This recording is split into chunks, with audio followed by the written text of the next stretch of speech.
नमस्कार, देश प्रदेश के इस खास शो में आपका बहुत बहुत स्वागत है। मैं हूं आपके साथ जया कौशिक त्रिवेदी। कोरोना की दूसरी लहर में किस तरह से योगी सरकार और उसको डील करने में नाकामयाब रही और मौत के आंकड़ों पर भी सवाल उठे। ऐसे में अब गंगा नदी में बहते शवों की तस्वीरें अभी लोगों के जहन से उतरी भी नहीं थी। एक बार फिर गंगा में शव तैरते हुए नजर आ रहे हैं और वजह है प्रयागराज में गंगा में पानी का बढ़ना, उसका जल स्तर का बढ़ जाना। पानी बढ़ जाने से नदी में कटान होने लगा है और बड़ी तादाद में वहां जो रेत में दफना दिए गए थे शव, वो अब गंगा में तैरते हुए नजर आ रहे हैं। ऐसे 100 से ज्यादा शवों का नगर निगम ने अंतिम संस्कार कर दिया है। यह किसी की बेटी होंगी, किसी की पत्नी या किसी की माँ। जन्म से मौत तक जिंदगी में न जाने कितने रिश्ते बने होंगे, कितने अटूट रिश्ते। शायद किसी ने सप्तपदी में कई वचन दिए होंगे, शायद किसी ने 7 जन्मों के साथ का भी वादा किया होगा, लेकिन मौत के बाद यहाँ फेंक गए, जो न दफन हो सकी और ना ही जल में प्रवाहित। कुछ ऐसी महिलाएं के भी शव निकले हुए हैं जिसके अभी नेल पॉलिश तक भी हम लोगों ने देखा, यहाँ देख रहे हैं कि नेल पॉलिश तक भी उसका चूड़ी पड़ी हुई है हाथ में और नेल पॉलिश भी पड़ा हुआ है। कुछ महिलाएं ऐसी भी हैं जो कि सुंदर सी साड़ी पहनी हुई हैं, उनके ऊपर ना तो कोई रामनामी है ना कफन है। तो अब इनके परिवार वाले की क्या मानसिक पीड़ा दशा रही होगी, अब ये तो जानना अब हम लोगों के बस का है नहीं। कोरोना की दूसरी लहर में प्रयागराज में गंगा किनारे पूरे कब्रिस्तान नजर आए। हालांकि कुछ हिंदू लोग भी नाबालिग बच्चों, कुंवारी कन्याओं वगैरह के शव दफनाते रहे हैं, लेकिन गंगा किनारे इनका विस्तार इतना बड़ा कभी नहीं था। बारिश और दरिया की कटान से वे शव बाहर आ गए हैं। अब नगर निगम के लोग खुद अपने हाथों उनका अंतिम संस्कार कर रहे हैं।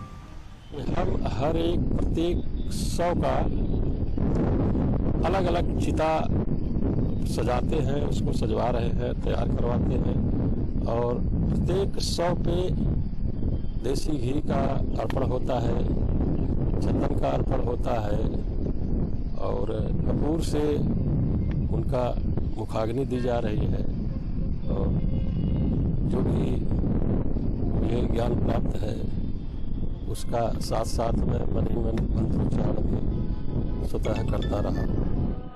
हिंदू मान्यता है कि गंगे तव दर्शनात् मुक्ति, यानी गंगा माँ के दर्शन से ही मुक्ति मिल जाएगी।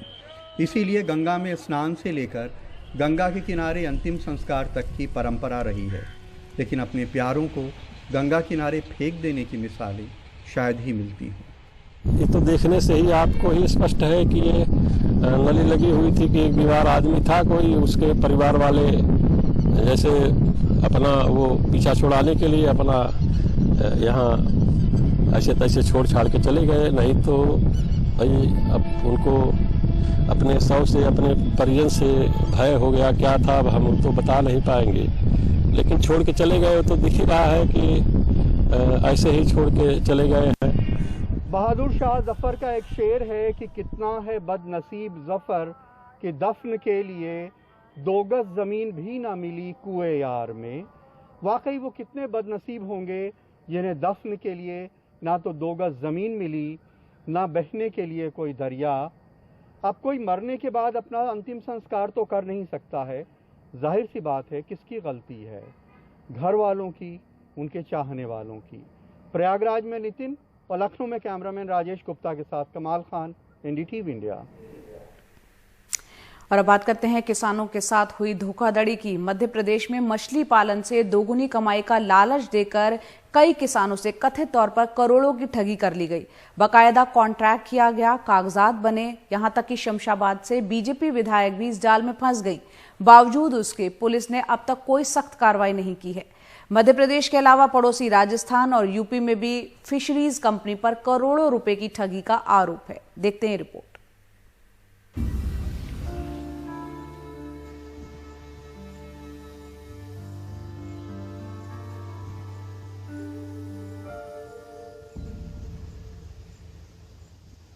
इन तालाबों से लाखों की कमाई का वायदा था, लेकिन शांतनु, शिलेंद्र जैसे कई किसानों के अलावा शमशाबाद से बीजेपी विधायक राजश्री रुद्र प्रताप सिंह के लाखों रुपए पानी में बह गए। अकेले विदिशा में लगभग 100 से ज्यादा लोग मछली पालन में लाखों रुपए लगा चुके हैं। किसानों से कहा गया था वो अपनी जमीन में मछली पालन के बड़े कारोबार का प्रोजेक्ट लगाकर आय दोगुनी कर सकते हैं। इसके लिए फिश कंपनी ने कॉन्ट्रैक्ट बेस फार्मिंग के नाम पर प्रति एकड़ पर 5 से 10 लाख रुपए का निवेश करवाया। कहा 1 साल में रकम दोगुनी हो जाएगी।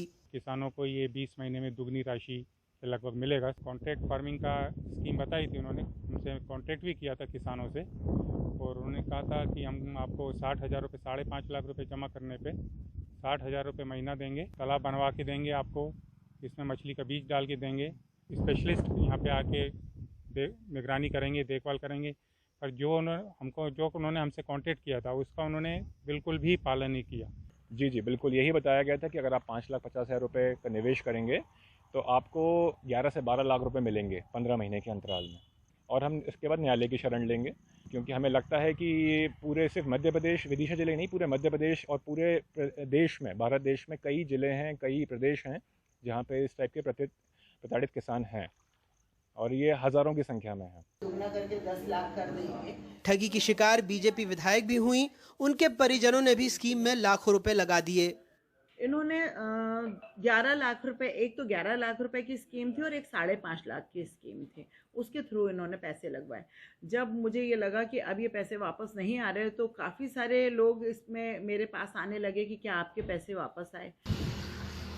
70% लोग काफ़ी गरीब किसान जिनके खेत होंगे, उन्होंने तालाब के माध्यम से, फिश फॉर्चून के माध्यम से शायद एक बिज़नेस करना चाहा, कुछ अपने परिवार की स्थिति को सुधारना चाहा, ऐसे लोग उसमें शामिल थे जिन्होंने अपनी पत्नी के गहने बेच के, अपनी ज़मीन रहन रख के और फिश फॉर्चून में पैसा लगाया। हम लोग चेक बाउंस का रिपोर्ट कर रहे हैं, FIR कर रहे हैं।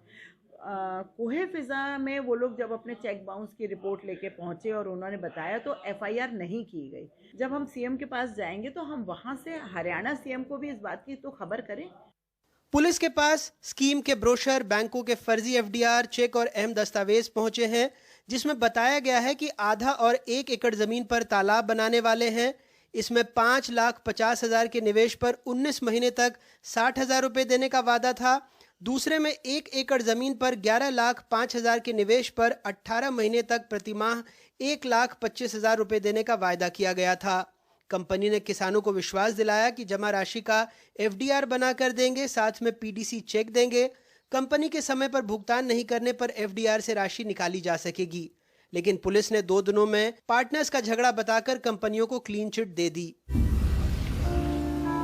कुछ किसानों ने हमें बताया कि पिछले साल मछली पालन के नाम पर राशि दोगुनी करने के प्रलोभन की शिकायत मत्स्योद्योग विभाग को दी गई थी। पुलिस ने इस मामले पर फिलहाल कुछ भी कहने से इनकार कर दिया है, जिसको देखकर ऐसा लगता है कि कॉन्ट्रैक्ट फार्मिंग को लेकर किसानों की जो आशंकाएं हैं, कम से कम इस रवैये से वो कम तो नहीं होने वाली। शमशाबाद से नावेद और भोपाल से कैमरा पर्सन रिजवान खान के साथ अनुराग द्वारी, NDTV इंडिया। ब्रेक के बाद आपका स्वागत है। बात करते हैं बंगाल की, जहां बीरभूम जिले में 150 बीजेपी कार्यकर्ता तृणमूल में शामिल हुए। जब ये कार्यकर्ता शामिल हुए तो इन्हें स्प्रे मारकर सैनिटाइज किया गया। कहा गया कि मकसद बीजेपी का कीड़ा निकालना था। बीरभूम के इलाम बाजार ब्लॉक में करीब 150 कार्यकर्ता बीजेपी छोड़कर जब TMC में शामिल हुए तो ये नजारा देखने को मिला। शुद्धिकरण करने के नाम पर सबके ऊपर इस तरीके से सैनिटाइजर भी छिड़का गया और पार्टी का झंडा, जो आप तस्वीरों में देख रहे हैं, वो पकड़ा दिया गया। TMC की ओर से कहा गया कि ऐसा इसलिए किया गया ताकि बीजेपी के वायरस को खत्म किया जा सके।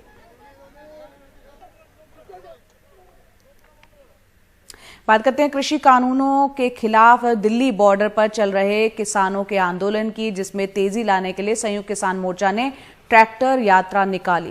ये किसान सहारनपुर से चलकर मुजफ्फरनगर पहुंचे। यहां भारतीय किसान यूनियन के कार्यकर्ताओं ने किसानों का स्वागत किया और इसके बाद मुजफ्फरनगर से भी बड़ी संख्या में किसान ट्रैक्टर यात्रा में शामिल हुए।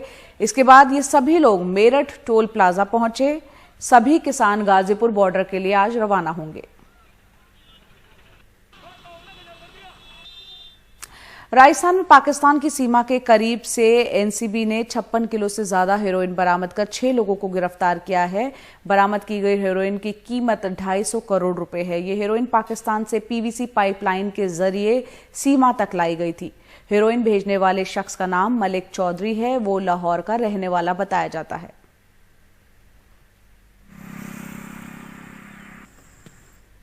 बिहार के छपरा में एक अनोखी घटना घटी है। यहां पर टीकाकरण करवाने आए एक युवक को एएनएम ने बिना वैक्सीन लोड किए इंजेक्शन लगा दिया। यानी कि इंजेक्शन जब लगाया तो उसमें जो कोरोना से खिलाफ लड़ने की जो इंजेक्शन में दवाई होती है वो ही नहीं थी। युवक खुश होकर जैसे ही टीका लगा ये सोच के कि टीका लग गया घर लौट गया। इंजेक्शन लेते वक्त उसके दोस्त ने एक वीडियो बनाया था उसका। जब उसने वो वीडियो गौर से देखा तो उसके होश उड़ गए। वीडियो में साफ दिख रहा है कि सीरिंज में बिना कोविड वैक्सीन भरे इंजेक्शन लगा दिया गया। जिला प्रतिरक्षण पदाधिकारी डॉक्टर मेजर अजय कुमार ने इस घटना को सही बताया है।